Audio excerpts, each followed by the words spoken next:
तो blog SEO versus business website SEO में क्या डिफरेंस है? दो डिफरेंस बताऊंगा सिंपल सिंपल से, उससे आपको पता लग जाएगा कि हाँ काफी डिफरेंस है। तो मेरा नाम है गुरशन सिंह और आप देख रहे हो इजी डिजिटल मार्केटिंग। तो होता क्या है, हर ब्लॉगर को लगता है कि अगर उसने एक दो ब्लॉग रैंक करवा लिए तो वो परफेक्ट हो गया है एसईओ में, बट ऐसा नहीं होता।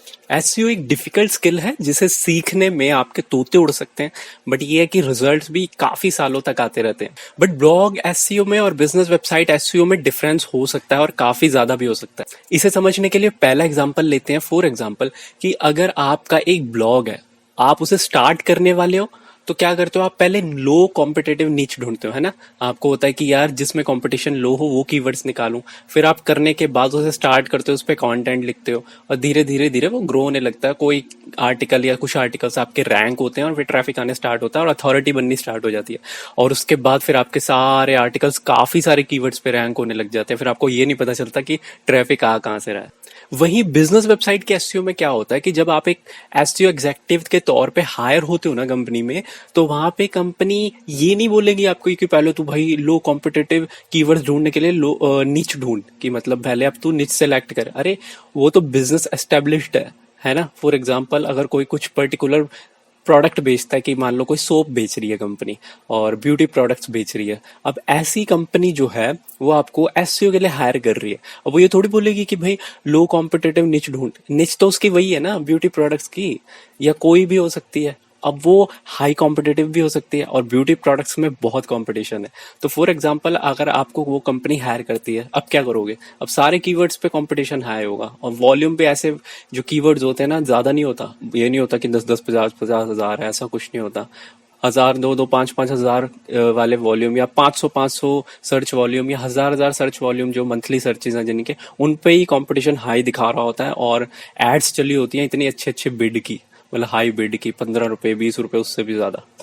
तो ऐसे में आपको वहां किस तरीके से एसईओ करना है उसकी स्ट्रेटजीज बदल जाती हैं। ये नहीं अब वहां जाके आप बैठ जाओ और लिखने बैठ जाओ एसईओ के लिए ब्लॉग्स। ये वहां पे ब्लॉग सेक्शन तो होता है, हाँ ब्लॉग्स लिखने जरूरी हैं, बट ये नहीं कि आप बोलो कंपनी को कि भाई मैं 100 ब्लॉग्स लिख रहा हूँ, तब तक मुझे कुछ मत कहना और इसमें 3 से 6 महीने लग जाएंगे 100 ब्लॉग लिखने में, तब तक आराम से बैठ जाओ। वो कोई एक वे नहीं है। तो उसके लिए आपको technical on page end of page SEO पे किस तरीके से पूरा एक इकोसिस्टम बनाना पड़ेगा, कैसे उस पर वर्क करना पड़ेगा, आपको समझना पड़ेगा। आप जाके सिर्फ ब्लॉग लिख के किसी वेबसाइट को, ऐसी वेबसाइट को स्पेशली ई कॉमर्स को रैंक नहीं करा सकते। अब दूसरा डिफरेंस यही है कि आप अपने ब्लॉग में क्या करते हो, आप सिर्फ टेक्स्ट बेस्ड कंटेंट पे फोकस्ड रहते हो। हाँ उसमें मीडिया भी ऐड करते हो, फॉर एग्जांपल इमेजेस, इंफोग्राफिक्स और फोटोज वगैरह, जो भी आप मीडिया ऐड करते हो अपने ब्लॉग्स में ताकि वो एंगेजिंग हो, है ना। उसका बाउंस रेट थोड़ा कम हो जाए, उस पर सेशन ड्यूरेशन अच्छी हो जाए, लोग ज्यादा टाइम स्पेंड करें आपके आर्टिकल्स पे। बेसिकली आप अपने टेक्स्ट बेस्ड कंटेंट पे ज्यादा फोकस्ड रहते हो। बट एक बिजनेस वेबसाइट पे हो सकता है वो एक इमेज की साइट हो, और इमेज वेबसाइट ने, मान लो कोई भी abcd.com है, उसकी इमेजेस बिकती हैं बाहर मार्केट में, पेड उसने ऐड चला रखी है और बेच रहा है वो। बट अब उसे एसईओ में कुछ दिखाना है करके, मान लो कोई इंडियन वेबसाइट है, उसे एसईओ में कुछ करना है। अब एसईओ में करने के लिए वो आपको हायर करता है। अब ऐसे में वहां आप ब्लॉग लिखने थोड़ी बैठ जाओगे, वो ये कहेगा यार मेरी इमेज की साइट है भाई, तू ब्लॉग क्यों लिख रहा है। ऐसे में आपको क्या करना पड़ेगा, उसके लिए आपको इमेज वाला कंटेंट बनाना पड़ेगा और उस हिसाब से एसईओ स्ट्रेटेजी काफी चेंज हो जाती है और आपको ऑफ पेज पे भी ज्यादा काम करना पड़ेगा। तो इस तरीके से आपकी एसईओ की स्ट्रेटेजी चेंज हो जाती है। वरना सबको लगता है, जो ब्लॉगिंग कर रहे हैं, काफी मेरी वार्तालाप हुई जब, तो मुझे पता लगा कि सबको ये लगता है कि ब्लॉग एसईओ कर लिया तो बस सारे एसईओ आ गए हमें। ऐसा नहीं होता। ई कॉमर्स एसईओ अलग है और यूट्यूब एसईओ काफी अलग है। लोकल एसईओ भी थोड़ा, चलो नॉर्मल एसईओ से काफी रिलेटेबल होता है, बट उसमें भी कुछ डिफरेंसेस होते हैं। तो हर एसईओ 6-7 तरह का अगर है तो उसमें अलग अलग थोड़ी स्किल्स होती हैं और थोड़ी चीजें चेंज हो जाती हैं, वेरिएशंस आ जाते हैं और आपको सीखना पड़ता है, टाइम लगता है। ऐसा नहीं होता कि आपने एक ब्लॉग सीखा अब आप ई कॉमर्स के प्रोडक्ट्स भी रैंक करा दोगे, यूट्यूब की वीडियोस भी, सब कुछ इधर उधर, ऐसा नहीं होता। तो आई होप अब आपको ब्लॉग एसईओ और बिजनेस वेबसाइट एसईओ के डिफरेंस समझ आ गए होंगे।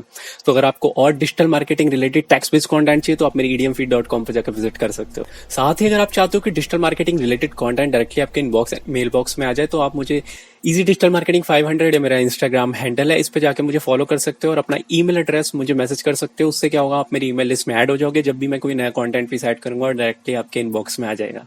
साथ ही अगर आपका कोई बिजनेस या ब्रांड है जिसे आप ऑनलाइन ग्रो करना चाहते हो और मेरी कंसल्टेशन सर्विस लेना चाहते हो, तो उसके लिए आप मेरी edmfeed.com पे जाके गेट कंसल्टेशन पे जाके 15 मिनट्स की कॉल बुक कर सकते हो।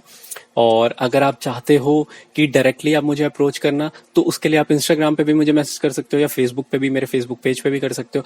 दोनों का लिंक आपको डिस्क्रिप्शन में मिल जाएगा। बट कंसल्टेशन सर्विस लेने से पहले कुछ पॉइंट्स, जो की पॉइंट्स है, आपको माइंड में रखने पड़ेंगे। आप कॉल बुक करने से पहले प्लीज अपने क्वेश्चंस नोट डाउन कर लो। अगर हो सके वो कॉपी मुझे इंस्टा या फेसबुक पेज पे मैसेज कर दो, ताकि मैं वो रीड कर पाऊँ कि आपकी क्या क्वेरीज है और मैं भी थोड़ा प्रिपेयर्ड रहूँ उस चीज़ के लिए। वैसे तो मैं एट अ टाइम भी आंसर कर सकता हूँ, बट आप कर दोगे तो मेरा भी माइंड मैप बन जाएगा कि हाँ, मुझे इस चीज़ के लिए आंसर करना है। दूसरी चीज़, उन क्वेश्चंस के आंसर मैं कॉल पे एट अ टाइम तो दूंगा ही, साथ ही अगर आपको लगता है कि यार कॉल पे बात करेंगे भूल जाएंगे या वो क्या क्या आंसर करेंगे समझ नहीं आएगा, तो उसका एक डॉक्यूमेंट वर्जन भी मैं आपको दूंगा, मतलब डॉक्यूमेंटेशन भी दूंगा। जो आप क्वेश्चन पूछोगे उनके आंसर्स सबके, जो भी आपकी क्वेरीज थी, मैं लिस्ट कर दूंगा एक डॉक्यूमेंट बना के, कॉल के बाद वो भी आपके पास आ जाएगी। अब और साथ ही वो 15 मिनट्स की कॉल 15 मिनट्स की नहीं है, वो 35 मिनट्स तक एक्सटेंड हो सकती है, जब तक आपके डाउट्स क्लियर ना हो।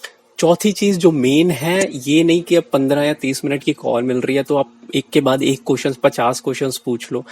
आप प्लीज फोकस रहो कि 8 से 12 क्वेश्चन के बीच में ही रखो, क्योंकि ये ऐसे, क्योंकि चीज को एक्सप्लेन करो, उसका कंसेप्ट समझाओ, तो 8 से 12 क्वेश्चंस में आधा घंटा निकल जाता है, काफी हो जाते हैं 8 से 12 क्वेश्चन। इससे ज्यादा अगर आप सोचोगे करने की तो फिर मुझे भी डिफिकल्ट होगा और आपको भी हो सकता है आपके सारे क्वेश्चंस के आंसर ना मिले। तो अपने जो भी क्वेश्चंस है उन्हें मिनिमाइज करके एक समरी बना के 8 से 12 क्वेश्चन की लिस्ट बना लो। तो आई होप ये वीडियो अच्छी लगी होगी। लाइक और शेयर जरूर करना, इस चैनल को सब्सक्राइब जरूर करना, क्योंकि आने वाले टाइम में मैं digital marketing related tricks, tips और टॉपिक्स कवर करता रहूंगा, जो आपको आपका कैरियर एनहेंस करने में मदद करेंगी। साथ ही साथ अगर आपका कोई बिजनेस है तो उसे ग्रो करने में मदद करेंगी। तब तक के लिए नेक्स्ट वीडियो के लिए थैंक्स यार, बाय।